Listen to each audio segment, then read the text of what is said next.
Thank you, Mr. Chief Justice, members of the Senate, Leader McConnell, Democratic Leader Schumer. It's also my privilege to represent the President of the United States before this chamber.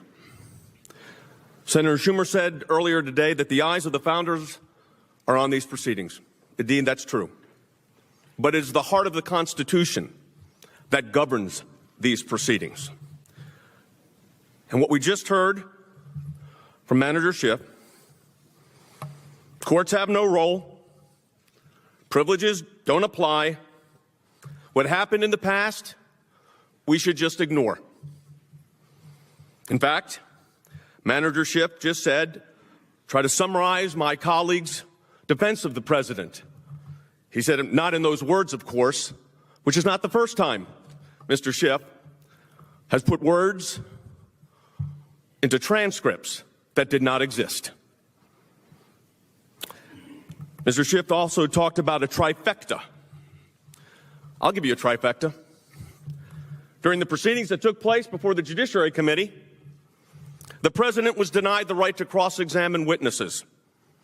The president was denied the right to access evidence. And the president was denied the right to have counsel present at hearings. That's a trifecta. A trifecta that violates the Constitution of the United States. Mr. Schiff did say the courts really don't have a role in this. Executive privilege, why would that matter? It matters because it's based on the Constitution of the United States.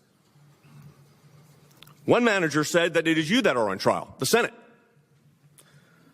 He also said that, and others did, that you're not capable of abiding by your oath. And then we had the invocation of the ghost of the Mueller report. I know something about that report. It came up empty on the issue of collusion with Russia.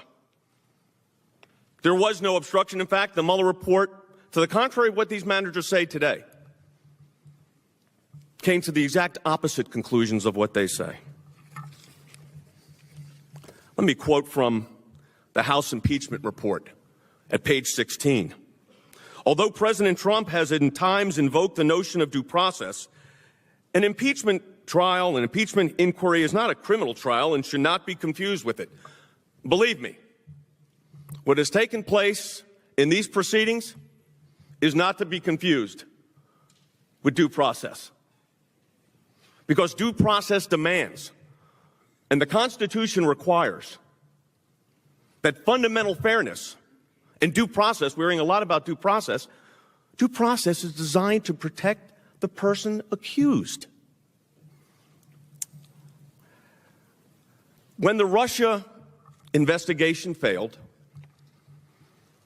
it devolved into the Ukraine. A quid pro quo. When that didn't prove out, it was then bribery or maybe extortion, or somebody said, one of the members or the members of the House said treason. But instead we get two articles of impeachment. Two articles of impeachment that have a vague allegation about a non-crime allegation of abuse of power and obstruction of Congress. Managers, right here, before you today, who have said that executive privilege and constitutional privileges have no place in these proceedings. On June 28, 2012, Attorney General Eric Holder became the first United States Attorney General to be held in both civil and criminal contempt. Why? Because President Obama asserted executive privilege.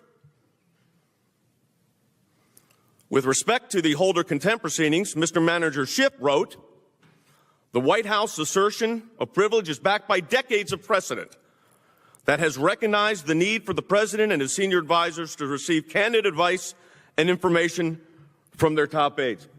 Indeed, that's correct. Not because Manager Schiff said it, but because the Constitution requires it. Mr. Manager Nadler said that the effort to hold Eric Holder, Attorney General Holder, in contempt for refusing to comply with various subpoenas was, quote, politically motivated and, Speaker Pelosi called the Holder matter, and I quote, a little more than a witch hunt. What are we dealing with here? Why are we here? Are we here because of a phone call? Or are we here before this great body because since the president was sworn into office, there was a desire to see him removed? I remember in the Mueller report, there were discussions about, remember, insurance policies. The insurance policy didn't work out so well. So then we moved to other investigations. I guess you would call it reinsurance or an umbrella policy. And that didn't work out so well. And here we are today. Manager Schiff quoted the Supreme Court, and I'd like to make reference to the Supreme Court as well. It was then Justice Rehnquist, later to be Chief Justice Rehnquist, who wrote for the majority in United States versus Russell in 1973. These are the words. We may someday be presented with a situation in which the conduct of law enforcement agents is so outrageous that due process principles would absolutely bar the government from invoking judicial process to obtain a conviction. That day is today. That day was a year ago. That day was in July when Special Counsel Mueller testified. I am not today going to take the time to review, and I will do it later, the pattern and practices of irregularities that have gone on in these investigations from the outset.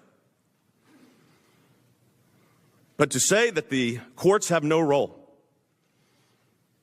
the rush to impeachment, to not wait for a decision from a court on an issue as important as executive privilege, as if executive privilege hasn't been utilized by presidents since our founding. This is not some new concept. We don't waive executive privilege, and there's a reason we keep executive privilege, and we assert it when necessary. And that is to protect the Constitution and the separation of powers. The president's opponents, in their rush to impeach, have refused to wait for complete judicial review. That was their choice. Speaker Pelosi clearly expressed her impatience and contempt for judicial proceedings when she said, "We cannot be at the mercy of the courts." Think about that for a moment. We cannot be at the mercy of the courts. So take Article 3 of the United States Constitution, remove it.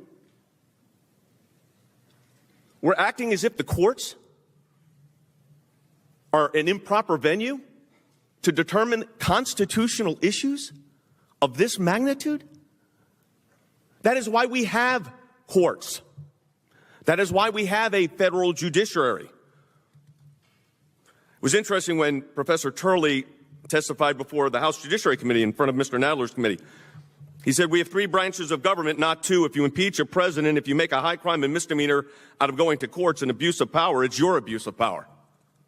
You know, it's more than that. The country's in such trouble. If you don't have a sense of humor, we'd never get by. But you got to sort of make a little bit of fun. And I sort of imitate his speaking, and I go, bye-bye. He has no idea where the hell he is, right? Or I'll show him where he can't find the stairs. Now, we have a stair there, we have a stair there, we have one here, we have one here. They're all over the place. And he can never find this. I think Secret Service does. You always have this young, handsome guy run onto the stage, grab his arm, and pretend like it's normal to be doing that, right? But the biggest thing is when I do it, they sometimes put me on and they say Trump couldn't find his way off the stage because they are the most dishonest people on earth, other than guys like Adam Schiff and, Shifty Pencil Neck. Pencil Neck. He's a marvel. No, he's a structural marvel. He has a neck, and his head is like a watermelon, and his neck. And how that neck can hold up that big, oversized, ugly head is hard to believe. No, it's true.